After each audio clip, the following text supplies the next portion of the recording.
first people that we're going to have talk on the panel. Are y'all ready? Are y'all going to take some notes? How y'all feeling? Are y'all feeling like really astute? Oh, she brought her notebook. I'm not talking to you. I know you feel amazing. I saw you in the parking lot. As soon as I got out the car, she said, "You cute, girl. You look good." I love your energy. So she brought a notebook. Anybody else bring a notebook? We're going to get some gems. We're going to get in their business. We're going to find out some things, the real nitty-gritty about the industry. Are y'all ready for this? Can we get, are we going to get some music when they call their name? First coming up, give it up, y'all, for Tiffany ROSHAE.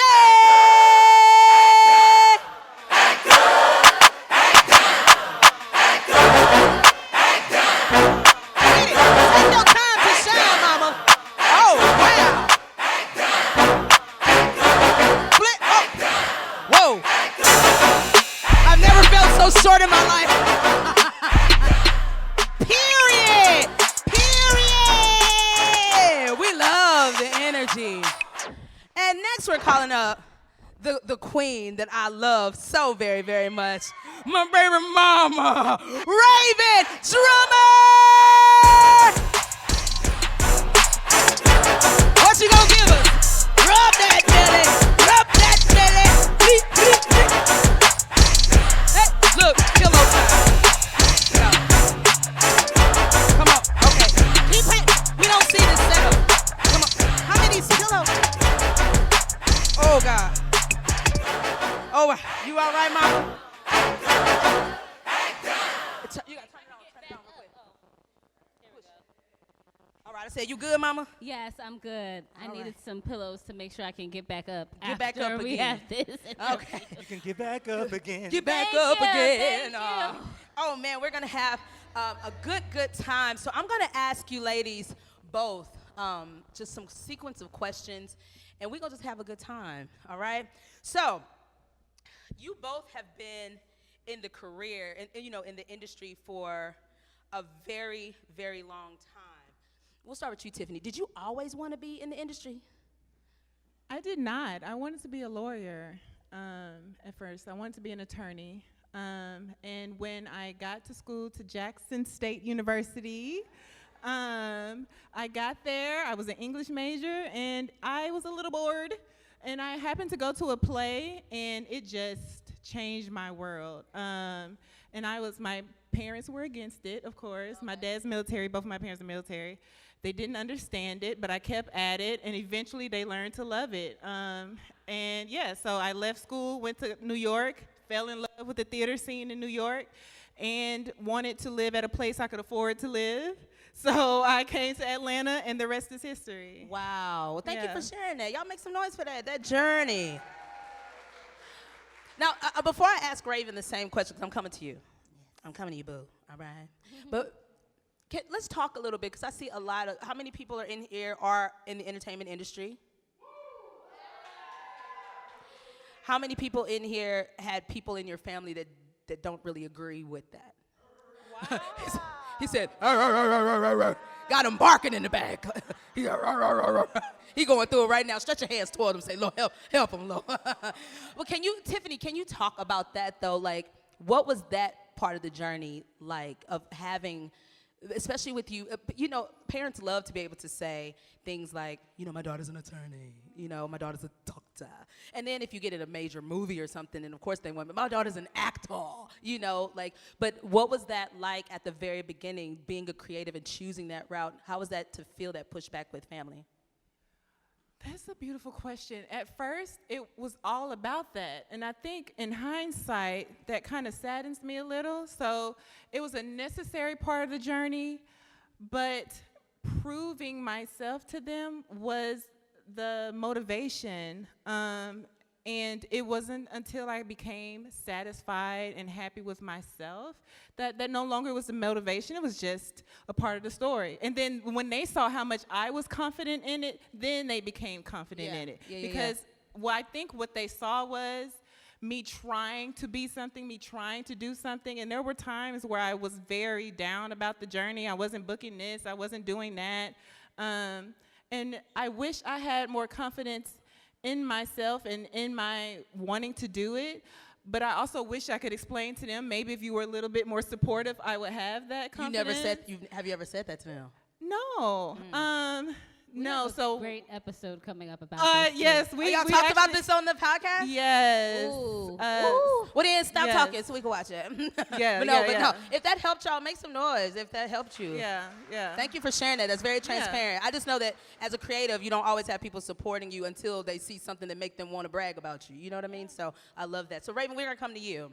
Did you always want to be in the industry? No, I thought I was going to deliver babies. Actually, ironically. Really? You Yeah. thought you were a doula? I thought I was going to be an obstetrician gynecologist. So my goal was to go to medical school. You know, I've talked about it. Like, I failed chemistry twice. And I remember crying because I was a good student and I could just not get this right. And my mom was like, well, just take a semester off and stop trying to be a doctor. And so I ended up just throwing myself into the drama department, and I never left. So I thought I was going to deliver babies and be in science, and here I am on the complete opposite spectrum of that in entertainment. How's that been for you, like that transition, even with your mindset? How's The that been? best decision ever. Really? So I have a lot of friends who are doctors, and shout out, if anyone is in the medical services or medical industry, it's beautiful. I love what you all do. However, a lot of friends of mine are doctors and very unhappy. So I'm grateful to be in a position where I'm in an industry that I'm very happy with. That's awesome. That's awesome. Yeah. Make some noise for y'all. That's what we're going to do. I'm going to say that. If y'all don't want me to say that every time they finish a thing, just start clapping. Because I'm going to say that. It's a natural thing as a host to be like, make some noise, y'all. Like, they said something impactful. Okay, so let's try it again. She just said it. She just finished. Yeah. Wow, y'all are so supportive. I love that. Okay, so listen, we know that you both are amazing in your field, but you both worked in phenomenal studios like Tyler Perry Studios, Warner Brothers, and more. Either one of y'all can jump in and say this. Who would you love to work with next? I have A24 on my board. I would love to work for A24, Focus Features. I love the grittiness and the independent projects. I do a lot of independent projects, so I want to do them at a larger level. I love that. What about I you? want to be in Shondaland. Yeah. Woo! You can eat at that. I want to be in Shondaland. So Bring I back would- Olivia Pope. Yeah, and I would and love Scandal. to do. I need you that. know, Bridgerton, Residency, Grey's Anatomy. Even I would love to do something in that space Come on, for sure. I love that. I could totally. I know. I feel Oh like my gosh. she's a friend in my head. You know. So yeah. That's amazing. Okay, Tiffany, what was the process like casting the Warner Brothers and Wendy Noah Productions short film A Star Is Born? Oh, that was a good one. That was a fun one. That was a year ago, and it's been released recently. Warner Brothers created this program called Next Gen. So they took classic movies and reframed it and cast it with a current script. It was interesting because I think that was the most I've worked with LA agents, and that was interesting. Wow. What made it it interesting? It was a new world. It's just very. LA and Atlanta is a little different. Talk about it. Be honest. Be honest. Right, be honest. It can be a little superficial. Which one? LA. Okay. I kept running into wanting to see a certain hue of black actresses, and it was very hard to get that. It was very light skinned. Yeah, and not even just light skin, just not, what's the term they use? Ethnically ambiguous. Okay. It was, I ran into a wall trying to not only see those. And I also ran into, so like when I would talk with the agent, they'll be like, so what's going out there in Atlanta? And I'll tell them what's going on. They're like, okay, well, are you happy out there? Are you sure you want to be out there? And I'm like, yeah. I didn't know, and it was until this project, because it was shot on a Warner Brothers lot, that I got to speak with so many, not just agents, just industry people in LA, and to hear kind of the tone or the messaging. I don't know. It was a fun project, but it was also educational for me as a casting director. Wow. Okay. Quick learners, I love that. Thank you for sharing that. Okay, one of my favorite things, because I love Raven. I like love you Raven. too, Raven's Jay. like one of my friends, for real, for real. And I never get tired of seeing her name at the end of a movie. When I see her, I be like, I almost like gosh. screenshot, be like, Raven! Like, that's my friend. But I'm interested to know, y'all ain't like that with y'all friends? I don't care. I don't get tired of. I'm seriously like, if your friends don't act like that every time they see your name, you got the wrong friends. I'm serious. Every time I hear a Teddy P production, I hear Teddy on there. He be like, Teddy, pop off. I be like, that's my boy. You know, like I really do think that that's what's blessed me in my career. Is like being supportive of when I see my friends win, even if I ain't winning right now. You know what I mean? Yeah. So I said something good. Y'all should have clapped right there. But no. But no, seriously, I really do get a kick out of seeing your name at the end of things. But I'm interested to know what your first day was like at Tyler Perry Studios. You know what's so crazy? I'm about to really age myself. Come on. Was this the first day? It was either the first day or like the first week. So I started as an intern. I got there and like nobody was there to like nobody knew I was coming for some reason. So I was like waiting for like an hour to get in. One of the first things I did, I don't know why I thought this was my first day. So I started in 2007. That was also the year of the very first iPhone. Whoa. And the producer at the time, I know, the first generation iPhone. The producer at the time needed somebody to wait online. So one of my, this is either the first day or like first week, I had to drive to Perimeter Mall and wait in front of Apple for 6 to 8 hours, to buy the very first iPhone. So like I remember it like it was yesterday. So that was one of my very first Very humbling responsibilities. Yes. But it was great. Yeah. And you knew you were going to be start off as an intern. I knew. So yeah. And just like as interns go, it's just whatever needs to be done. It's getting lunch. I was at Whole Foods getting lunch all the time. It was making calls, it was opening mail, it was filing, it was all those things. But yeah, I was an intern for at least 6 months before I moved to a paid position. And do you mind sharing what that next position, like what was that trajectory like to end up being the Raven drummer? Oh, so I interned under the producer's name was Roger Bob, so he's done a lot. So I interned under Roger Bob. Then I moved to being a day player set PA. I was awful at it. Terrible. I was the worst set PA. It was hot. I was like, y'all just gonna make me stand out here like with this walkie-talkie. They're like, you supposed to shut down. What am I shutting down? So yeah, so I was a terrible set PA. I did some stuff in the office. I was in accounting for 4 weeks. I feel like I did every single department until I had an opportunity to be an intern for casting. And I had done some work with casting before, and it was just like a one-day-a-week thing. So I went from interning to casting to also being the assistant to Reuben Cannon. If you don't know who Reuben Cannon is, please look him up. He's the person who's responsible for casting Oprah Winfrey and Bruce Willis and Kathy Bates. And I got a chance to sit underneath him. Wow. And then I got a chance to be his assistant, and then I got a chance to be a casting assistant, and then casting director. Wow. Yeah. I feel like Very quick answer to that. No, yes. that's like I feel like Miley Cyrus song like that. It's the climb. Oh yes. Like so, can you just take a second though, really quickly, and encourage those that are like frustrated because you haven't made it to where you thought you would be, but like as you can see, it doesn't matter where you start. You know, as long as you stay focused on where you're going. So can you encourage? When I think about like 2007, 2008 RHAVYNN, one, I see God all over it because I was like, there is no way that I was able to survive being an intern and assistant in that space at that time. And something like about me, like I'm an introvert's introvert. Like I am really, really shy. Yes. And so for me, I remember feeling like, oh, I don't have the personality to withstand this.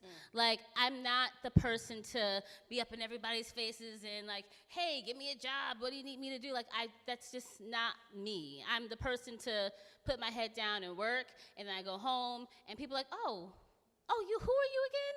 You know, so for me, I think about my trajectory has been, one, God sustaining me, one, God just putting me literally in position time and time again.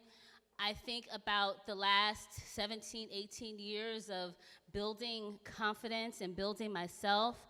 I would say for any actor or artist or someone in the entertainment industry, it's going to look so different than what you thought it was going to look like. That's I good. never thought that I was going to be here with Right. Rad Media and being a casting director, but there's something about surrendering to where you are in that moment Good, right there. that has Yes. been so beneficial to me in every area of movement in my life. And Yeah. someone was like, and this is very true for me, like I didn't necessarily take steps, it was like big leaps. And what I mean by that is like, I went from being like an intern one day to like a paid casting assistant. And it seems like, oh, well, that's the next step, but it isn't. I went from being a casting assistant who was literally like doing emails, and the next day, I'm the casting director of Tyler Perry Studios at 25 years old. Wow. And it was a massive leap for me,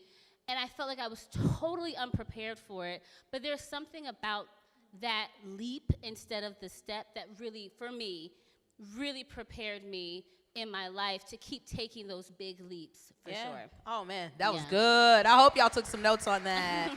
That is amazing. Okay, we want some tea, and I want you to name a name if you don't mind.